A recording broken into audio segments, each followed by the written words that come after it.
Okay, so hi campers, holy ho, yes, I know. I bet some of you actually did say that, hopefully anyway. So we did a video log last week, which produced an unexpected and totally awesome, I have to add, results, but I'm not going to go into that. No names, no pack drill and all that. So I thought, do one this week. I've got nothing else to do, the sun's shining, I'm going to pop out later on, possibly. And I thought, let's go for it. Two events to talk about this week, really. The first is that, as most of you know, since most of you are regular followers, I work at a university here in South London, and we had our first LGBT History Month event this week. It was a panel discussion on the relevance of pride in today's society. Do we need it, and if so, why?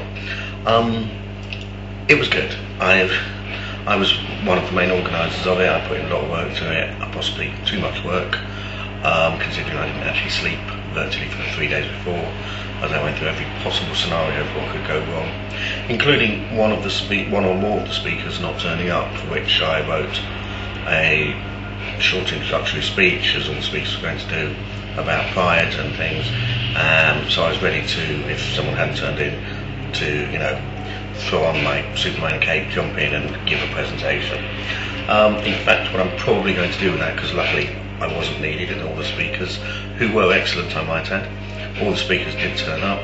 So what I'm probably going to do is upload my speech. I might refine it slightly so it's less of a speech and more just a document, onto my other blog, the one through Gmail, the actual typewritten blog.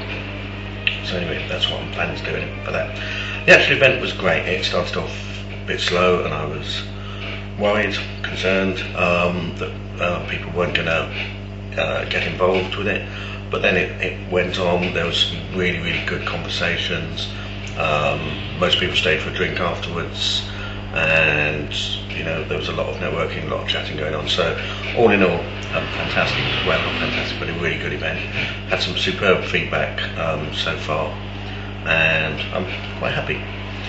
We have another one on the 27th of February with a group called The Vinyl Closet. It's a musical evening, not a musicale evening. There will be no jazz hands, I promise. My case may be me in the corner, but no, hey, that's another thing. And that's going to be concerning the influence of gay LGBT people in popular music, either indirectly or directly. The Vinyl Closet's www.thevinylcloset.org. I've been doing this for a while now. It's a sort of talk, but also a musical songs as well. So it's an illustrated talk, if you like. That's the word I was trying to think of. And it looks really good. I'm very much looking forward to it.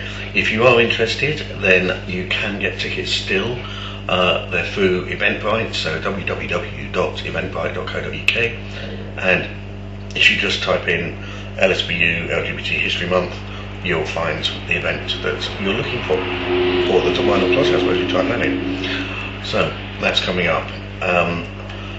Take this opportunity to thank everybody. I mean, no event is put on solely by one person, so everybody who helped set up the event on Thursday. So that's Neil, that's Michael, worst roving Mike ever, but still helped us, and that was great.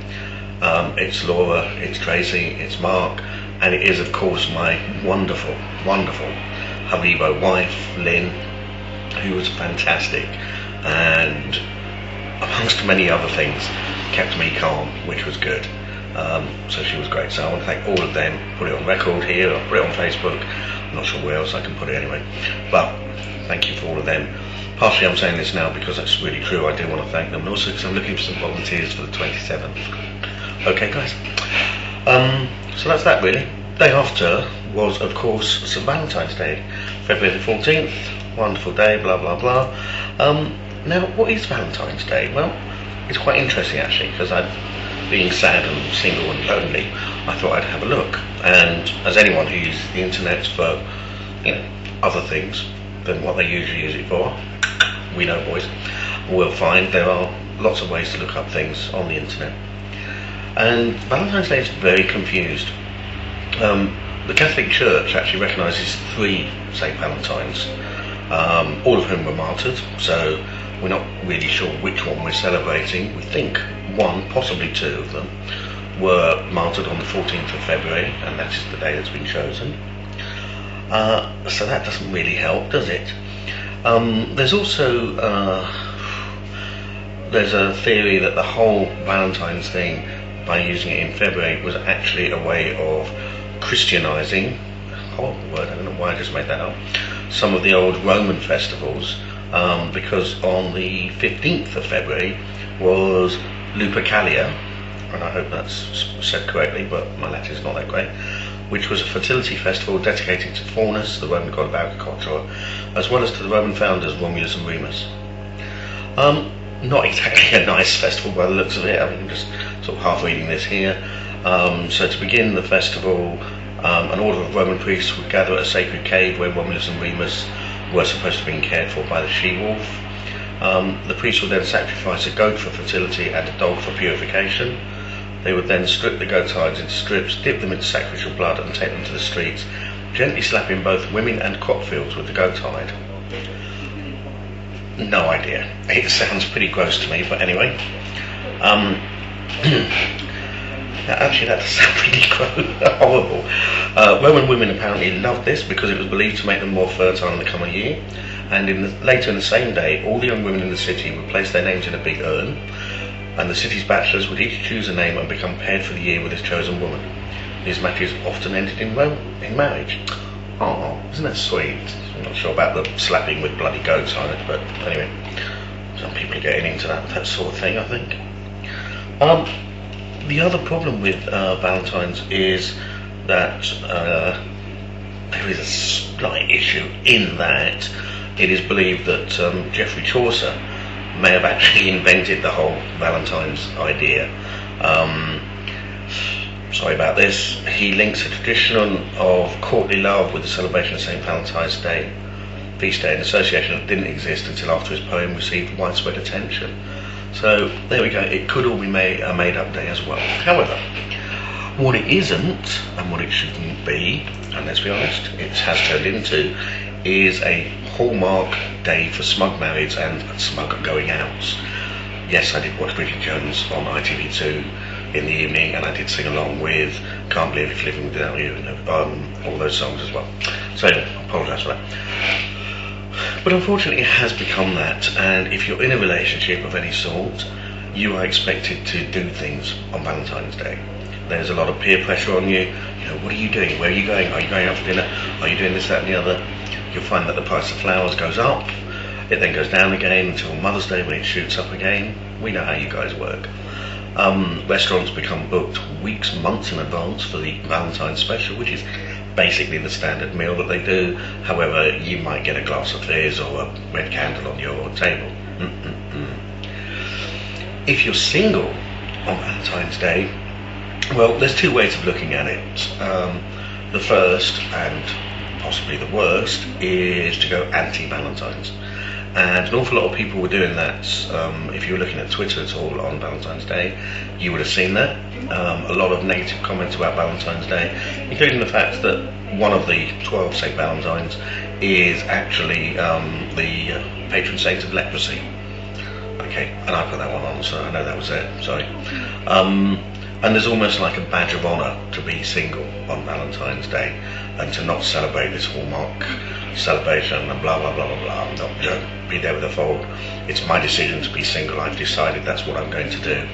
Yeah, right. Because like most of us singlies, as soon as Mr. Right or Miss Right, depending on your preference, comes charging along, we would be there. However, and the other one is, of course, to try desperately to find a partner for Valentine's Day. One of my friends, a guy who has always struck me as very, very resilient, very self-aware, very, very strong, very outgoing, broke up with his partner just after Christmas, and I'm sure it was like early to mid-January, or maybe late January, put on Facebook, need to find a boyfriend by Valentine's Day. And he just didn't strike me as that sort of person who would be desperate to be in a relationship by Valentine's Day. But that's the pressure that is on people these days.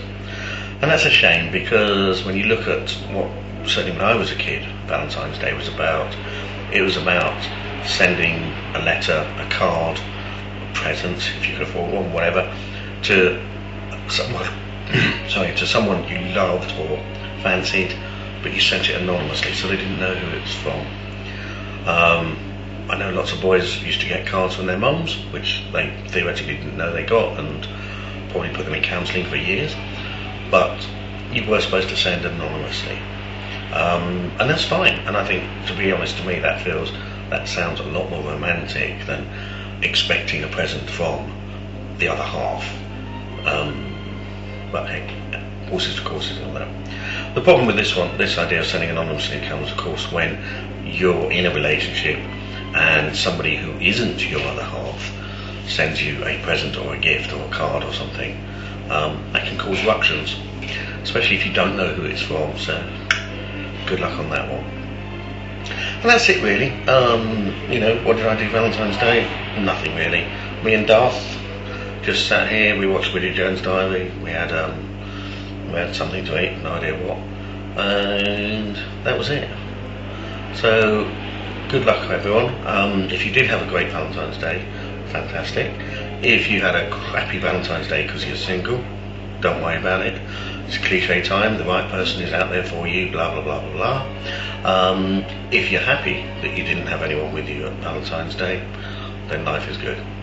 Okay, that's it from me. I'm going to have my coffee and review this and upload it, and hopefully talk to you all after this week, when, what's the plans this week? Off to see Secret Cinema, no, not Secret Cinema this week, it's Future Cinema, a little bit of Roger Rabbit. See you soon, bye.